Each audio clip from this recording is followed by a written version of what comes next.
Assalamu alaikum dear students. My name is Ayaz and I am your computer science teacher for grade 10th. Students, आज के lecture के अंदर हम सीखेंगे कि इफ़ एल्स स्टेटमेंट क्या होती है।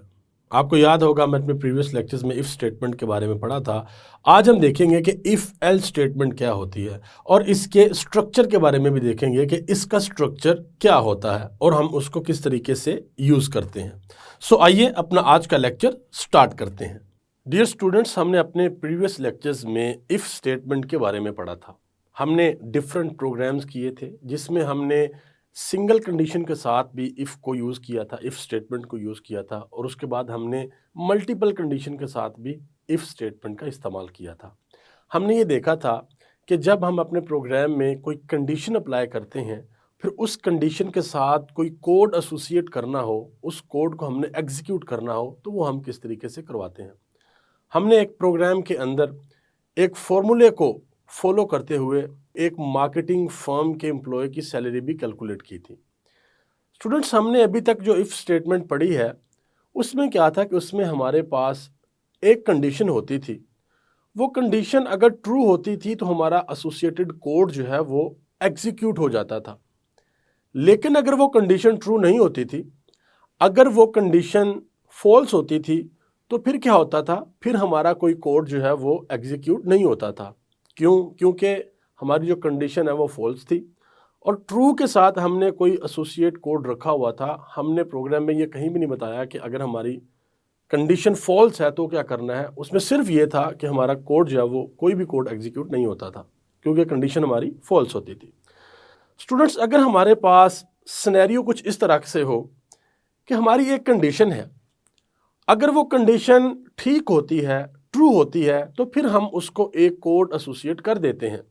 लेकिन अगर हमारी कंडीशन फॉल्स होती है तो हम चाहते हैं कि फिर भी हमारा एक कोड जो है वो एसोसिएट हो। एक सेट ऑफ इंस्ट्रक्शन हमारा तब एग्जीक्यूट हो जब हमारी कंडीशन ठीक हो, और दूसरा सेट ऑफ इंस्ट्रक्शन जो कोड है वो तब एग्जीक्यूट हो जब हमारी कंडीशन फॉल्स हो। सो आज के लेक्चर में हम ये देखेंगे कि हम किस तरीके से कौन सी स्टेटमेंट को यूज़ करते हुए हम अपनी कंडीशन की बोथ साइड पे, अगर कंडीशन ट्रू है तब भी हम कोई ना कोई कोड जो है वो एग्जीक्यूट कर सकते हैं, अगर कंडीशन फॉल्स है फिर भी हम कोई ना कोई कोड जो है वो एग्जीक्यूट कर सकते हैं। आपको याद होगा कि हमने सिलेक्शन कंट्रोल स्टेटमेंट की दो टाइप्स पढ़ी थी। एक थी इफ स्टेटमेंट और सेकंड वन थी if else statement. So students, आज के लेक्चर में हम इफ एल्स स्टेटमेंट के बारे में पढ़ेंगे। सो आइए इफ एल्स स्टेटमेंट को समझने के लिए चलते हैं लाइट बोर्ड पर। सो डियर स्टूडेंट्स, आज हम समझेंगे कि इफ एल्स स्टेटमेंट क्या होती है। लेकिन उससे पहले हमने इफ स्टेटमेंट के बारे में पढ़ा था। हम थोड़ा सा इफ स्टेटमेंट के बारे में देखते हैं कि इफ स्टेटमेंट क्या थी, उसके स्ट्रक्चर को एक दफ़ा हम दोबारा रिकैप कर लेते हैं।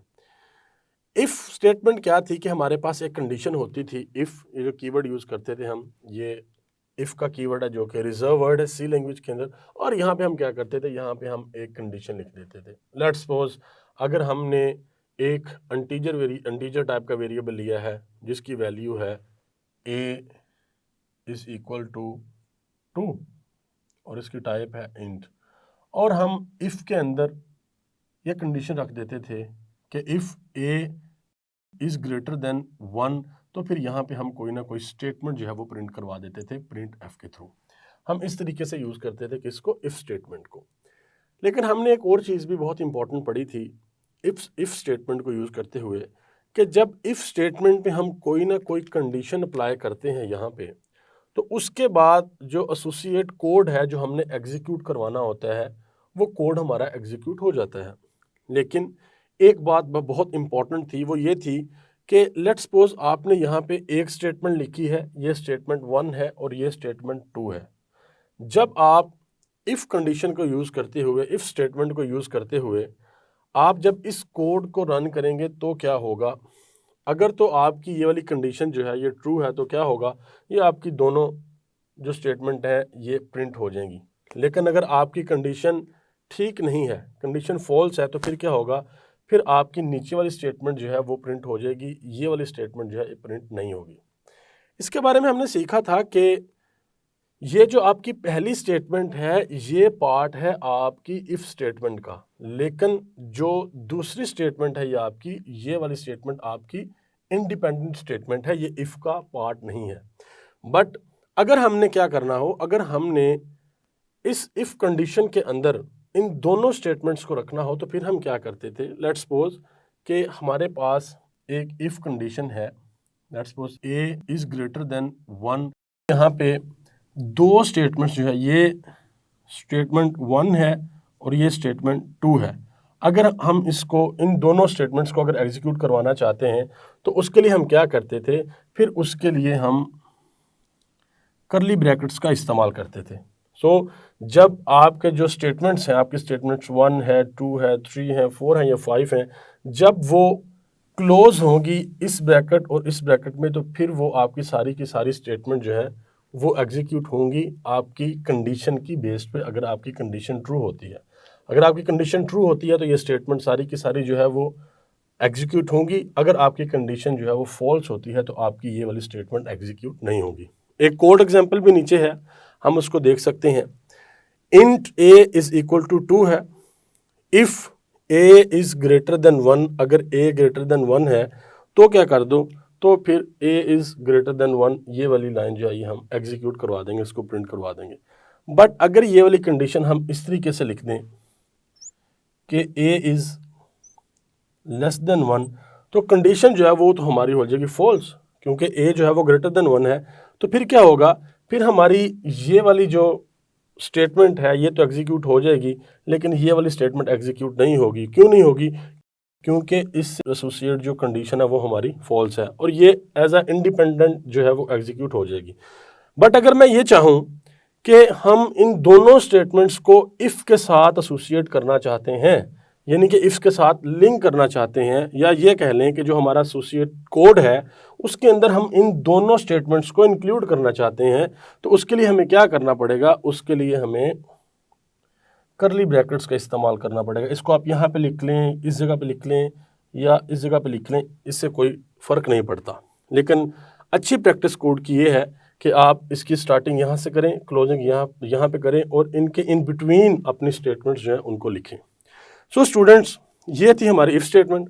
इसमें एक चीज़ बड़ी इंपॉर्टेंट है कि हमारे पास अगर तो कंडीशन ट्रू हो रही है तो हमारे पास स्टेटमेंट भी एग्जीक्यूट होती है, लेकिन अगर हमारी कंडीशन फॉल्स होती है तो हमारी स्टेटमेंट एग्जीक्यूट नहीं होती।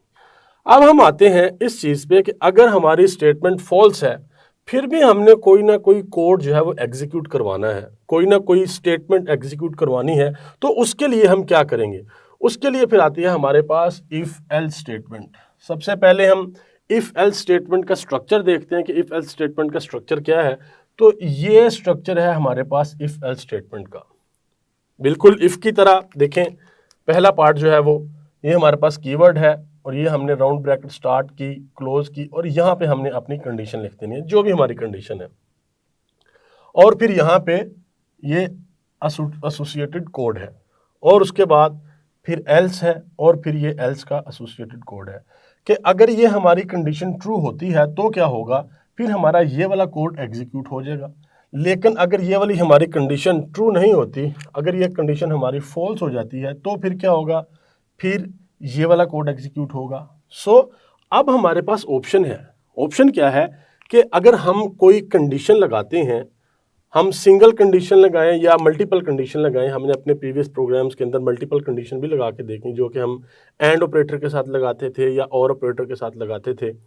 हम उसमें देखते थे कि हमारी जो कंडीशन अगर फॉल्स होती थी तो कोड एग्जीक्यूट नहीं होता था। लेकिन अब यहाँ पर ऐसा नहीं होगा।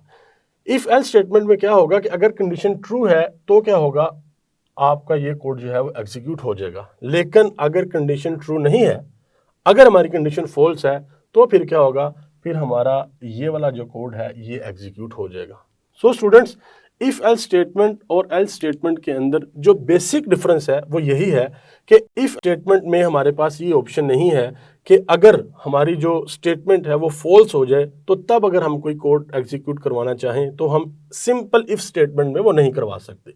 बट इफ एल्स स्टेटमेंट के अंदर हम क्या करते हैं कि अगर हमारी कंडीशन ठीक है, कंडीशन ट्रू है, तो कोड एसोसिएट होगा। ये इफ में भी होता था।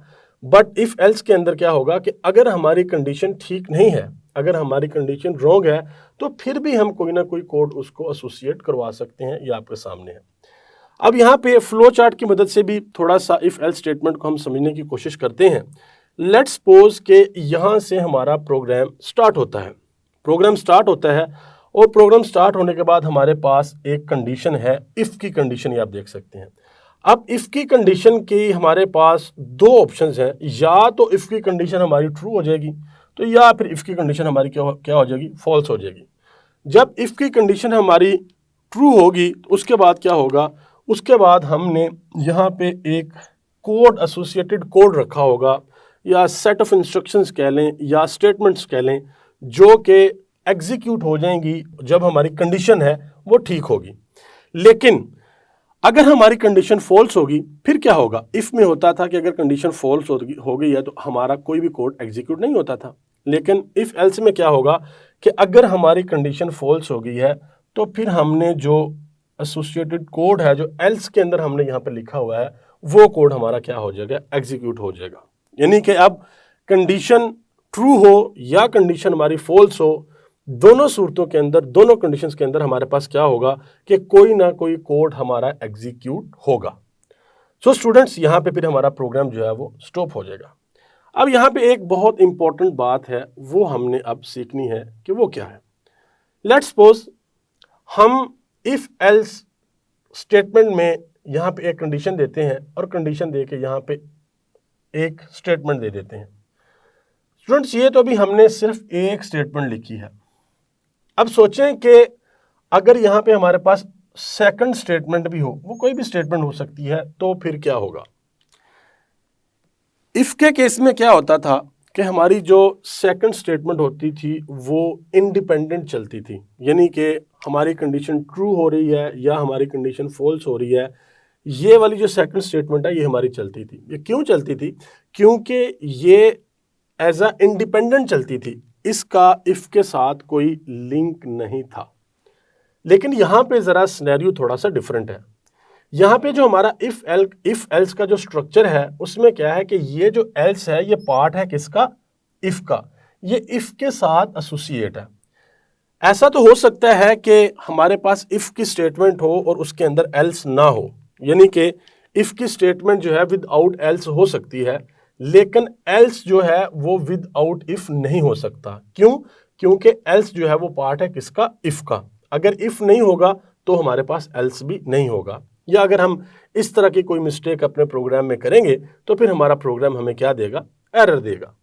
अब हमने सीखना यह है कि अगर मैं यहाँ पर मल्टीपल स्टेटमेंट्स एग्जीक्यूट करना चाहता हूँ तो फिर हम क्या करेंगे। लेट्स सपोज यहाँ पे एक स्टेटमेंट है और हमने दूसरी स्टेटमेंट भी यहाँ पर लिख दी, तो फिर क्या होगा। स्टूडेंट्स, आपको पता है कि अगर हमने इन ब्रैकेट्स का इस्तेमाल नहीं किया तो क्या होगा, फिर हमारी ये सेकंड लाइन जो है वो एज अ इंडिपेंडेंट रन होगी। इफ के केस में तो हमारे पास ये स्टेटमेंट जो है वो रन हो जाती थी। क्यों, क्योंकि ये एज अ इंडिपेंडेंट चलती थी। बट यहाँ पे ये स्टेटमेंट हमारे पास रन नहीं होगी, ये हमें एरर देगी। अब इसकी भी एक रीज़न है कि ये एरर क्यों देगी। स्टूडेंट्स, हमने अभी देखा था कि ये जो एल्स है ये कनेक्टेड है इस इफ के साथ, बट यहाँ पे अगर हमारे पास एक स्टेटमेंट आ जाएगी तो वो इन दोनों को सेपरेट कर देगी, एज अ इंडिपेंडेंट खुद चलेगी, तो वो फिर क्या दे देगी, वो एरर दे देगी।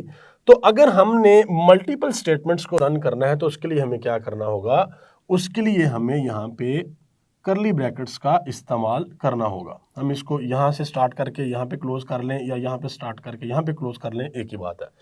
इसी तरीके से अगर एल्स में भी हमने मल्टीपल स्टेटमेंट्स को हमने एग्जीक्यूट करवाना है तो एक अच्छा कोडर जो है वो क्या करता है कि वो इन ब्रैकेट्स का इस्तेमाल करता है। सो स्टूडेंट्स, आज के इस लेक्चर में हमने जो चीज़ें सीखी हैं उनको हम एक दफ़ा फिर देख लेते हैं। हमने ये पहले सीखा था इफ स्टेटमेंट क्या थी, आज हमने ये भी डिटेल के साथ सीख लिया। पहले हमने एक कोड प्रोग्राम भी किया था, ये भी डिटेल के साथ सीख लिया कि जो हमारी सेकंड स्टेटमेंट होती है उसको प्रोग्राम एज अ इंडिपेंडेंट चलाता है। बट जो इफ एल्स स्टेटमेंट है इसमें क्या होता है, इसमें वो इंडिपेंडेंट नहीं चलता, एरर दे देता है। और हमने स्ट्रक्चर के बारे में भी सीखा है कि स्ट्रक्चर क्या होता है, और सबसे जो इम्पोर्टेंट बात थी वो ये थी कि इफ स्टेटमेंट में हमारे पास एक कंडीशन होती थी, अगर वो कंडीशन ट्रू होती है तो फिर हमारे पास एसोसिएटेड कोड जो है, सेट ऑफ इंस्ट्रक्शन या स्टेटमेंट, वो चलती थी। लेकिन इफ एल्स के केस में क्या है कि अगर हमारी कंडीशन ट्रू है फिर तो हमारे पास कोड है, वो इफ में भी था। बट अगर हमारी कंडीशन ट्रू नहीं होती, हमारी कंडीशन फॉल्स होती है, तो फिर भी हमारे पास कोई ना कोई एसोसिएटेड कोड है। सो स्टूडेंट्स, हम अपने नेक्स्ट लेक्चर में इफ एल्स स्टेटमेंट का इस्तेमाल करेंगे। हम डिफरेंट एग्जांपल्स को भी देखेंगे और डिफरेंट एक्टिविटीज भी करेंगे, और इफ एल्स स्टेटमेंट का इस्तेमाल करते हुए हम अपनी प्रॉब्लम स्टेटमेंट्स हैं हम उनको रिजोल्व करेंगे। सो डियर स्टूडेंट्स, ये था हमारा आज का लेक्चर, जिसके अंदर हमने ये सीखा कि इफ एल्स स्टेटमेंट क्या होती है, और इफ एल्स स्टेटमेंट का स्ट्रक्चर क्या होता है, और इफ एल्स स्टेटमेंट और इफ स्टेटमेंट के दरमियान जो डिफरेंस है हमने उस डिफरेंस को भी सीखा। मिलते हैं अगले लेक्चर में, तब तक के लिए अल्लाह हाफिज।